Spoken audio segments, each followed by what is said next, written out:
What is going on, guys? It's Reflex here, and I don't really know what I want to name this video because I'm talking about a lot of different things, but I mean, I guess it's just I'm getting ready for the ReMiND DLC, and I did not realize that it releases a month later on the Xbox, and the Xbox is where all my save data is. So that poses an issue that I did not realize I was going to have, because I don't know how I didn't realize it, but I guess they're releasing it a month later. But I do have it on the PlayStation. The only reason I did not play it at launch, and as my first playthrough, was solely because it came to me a week later.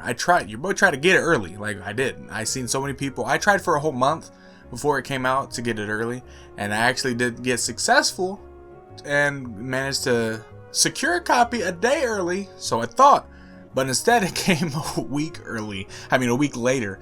And when I saw estimated arrival was, what's a week after January 29th, probably February 7th or something like that, I don't know. But still, I saw that and I was like, oh, this won't do. And I was not going to buy a third copy for the PlayStation 4. Yeah, there was a lot of different copies coming to my door. I didn't realize I had to tell them all, get here on time please, because I figured I pre-ordered them a month early.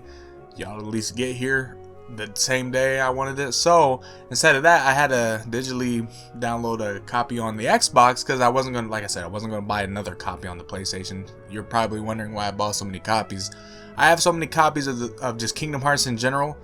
It's ridiculous, and I'm stupid, but you know damn well I'm probably gonna buy another copy on the Xbox. Well, I probably shouldn't. Kingdom Hearts has me by the wallet. Anything they release, I'm just like, yeah, that's a cop. So why I need to now get ready for the ReMiND DLC, because this whole deal is that everything, my saves are all on Xbox. My Ultima weapon is there, 100% critical mode being completed is all there. It's on there, and I had a blast doing all that. But now I'm not gonna wait a whole month to play the DLC. That's just not happening. I mean, this DLC is just goodness from everyone pretty much being playable. I'm telling you, I'm not lying.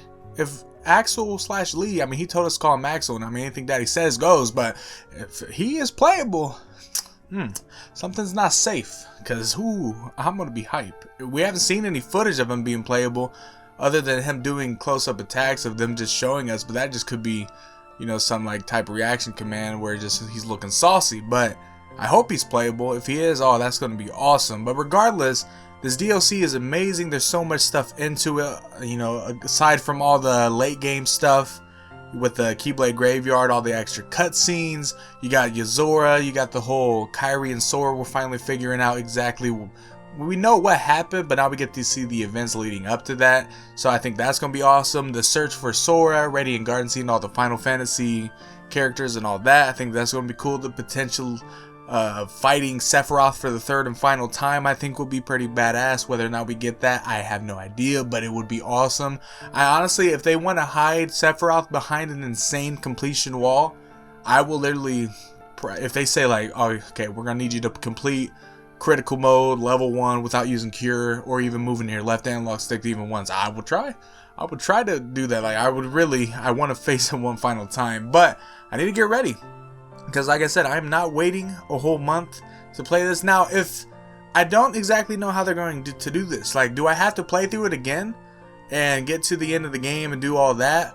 Or, like, is that how the DLC is going to activate? Or do I have to just simply go to the title screen and it'll be like right there under special or something, and then I click on that and then it'll have ReMiND, and then I just click on that to start? It's like, that's what I don't know is going to happen, because they could go the Final Fantasy 15 route and do it like that, or even other games. I think other games have done that, but I just don't know exactly how they're going to do it. But I think it'll be cool regardless. But I'm going to play through it because I haven't played Kingdom Hearts 3 in about, I'd say, 5 months. So this will definitely be, a refresher of the story, which, I mean, I think I get a refresher like literally every time HMK posts a theory. I'm like getting a refresher of everything pretty much, because I love his theory videos. But it's nice to just get the feel for the game again, and I mean, it is fun. I mean, I'm flying through it, but I didn't expect this to be a thing, like, of just it releasing a month later. I feel like if you're going to release the base game of Kingdom Hearts on both consoles at the same time, then you should have released the DLC that's applying to not only the base game, but also just like past the end game for both consoles at the same time as well. I don't really agree with what they're doing. I don't mind the DLC part. I just don't agree with them splitting the consoles release dates in two. Like, I don't think that's fair for the people that played it. Like, I feel like if you're gonna do that, then you should at least have released the base game of Kingdom Hearts on the PlayStation first, and then a month later on the Xbox. That way it made sense down the line when you do this for the DLC. But since they didn't do that and they released it both at the same time, I felt like they should have did that for the DLC as well. But I need to finish my playthrough and just get prepared. Like, I want to make sure every single, I don't know if I'm gonna need to do critical mode and all that, or even if I should get the ultimate weapon. I don't know if you guys heard that crack, but my ankle now hurts. I don't know why that happened. I got brittle bones. But I'm going to try to do as much as I can to make sure every single possibility of me not being able to do this DLC on time is not there. Obviously, I don't think they, well, not obvious, like, they're not going to make you have to complete critical mode to play the DLC. That'd be insane. But I still want to at least do stuff, get a refresher, and then maybe have the ultimate weapon by my side just in case I'm under leveled, because I don't know what level you're going to be needed to be required to play these, or at least to do it successful. Like, do I need the ultimate weapon to at least have a chance against these bosses? Because they kind of look a little insane, like, especially if you're playing it on, I'm not going to say proud was like not hard, but critical, oof.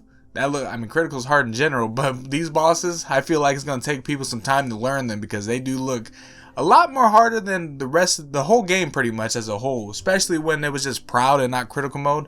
That game, like that version of Kingdom Hearts 3 was very easy, but I need to make sure I complete this before January 17th, because that is the release of Dragon Ball Z Kakarot, and I got to make sure I'm at least up to date with Kingdom Hearts so that I'm prepared for the DLC, but I also need to make sure that I'm not in the middle of doing that, because if I'm not finished with my Kingdom Hearts playthrough, by the time that game comes out, I'm then going to be playing that. I'm stopping what I'm doing and playing Dragon Ball, because I realize it's the exact same story again, and they continue to do this, but it just looks so cool. It looks good, and I mean, as a Dragon Ball fan, you can't go wrong with this. It just looks awesome, but it does also only give me about a week to beat it before the DLC comes out. So I got a lot on my plate, but I love playing games, so it shouldn't be an issue. I mean, I do have less time than I normally would, but that's no big deal. That's the reason why it's kind of hard to, or why I really haven't replayed Kingdom Hearts 3 either, because, like, with the time that, you know, before work, I mean, I don't have work every day, obviously, but during my days off, I either want to finish games that I wanted to play. Like, when Death Stranding came out, that was all I played for a while. When Borderlands 3 came out, that was all I played. Now there's no really new games out, so this is my chance to not only play through Kingdom Hearts, but play with my bros on Call of Duty, 2K, Rainbow Six, all those type of things. We're not going to talk about 2K though.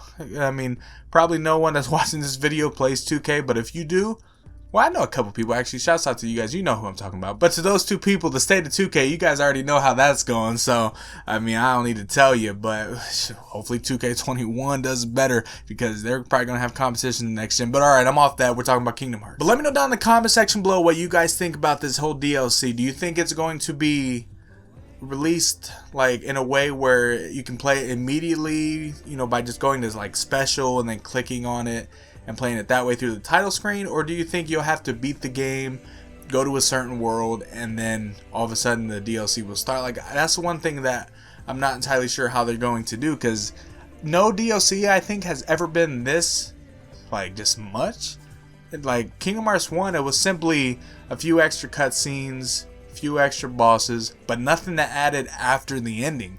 This is a few extra bosses, a few extra cutscenes, and then a whole entire damn arc after Kingdom Hearts 3's ending. So, I mean, that is nuts to me, and I'm curious how they're going to do this. Like, I've never had a game that did this like this, so I'm not entirely sure how it's going to work. That's why I'm doing a playthrough of Kingdom Hearts 3 on my PlayStation, just to be prepared, because I've never had this happen, so I don't know how it's going to work. But like I said, just let me know your thoughts down below. And also to the PlayStation fans, I want to talk to you guys first. How do you guys feel about it releasing a month early? Like, obviously you're probably laughing at the Xbox fans just because, I mean, there's that whole console war, but just minus that, like minus the bias, do you think they should have just released the DLC for both consoles at the same time? Because personally, I mean, it doesn't bother me as much, but I would understand why Xbox fans would be salty, and I disagree that it should have been released the exact same time like they did the base game. And also my Xbox fans, how are we feeling? Do you think, well, obviously you're going to think they're in the wrong, but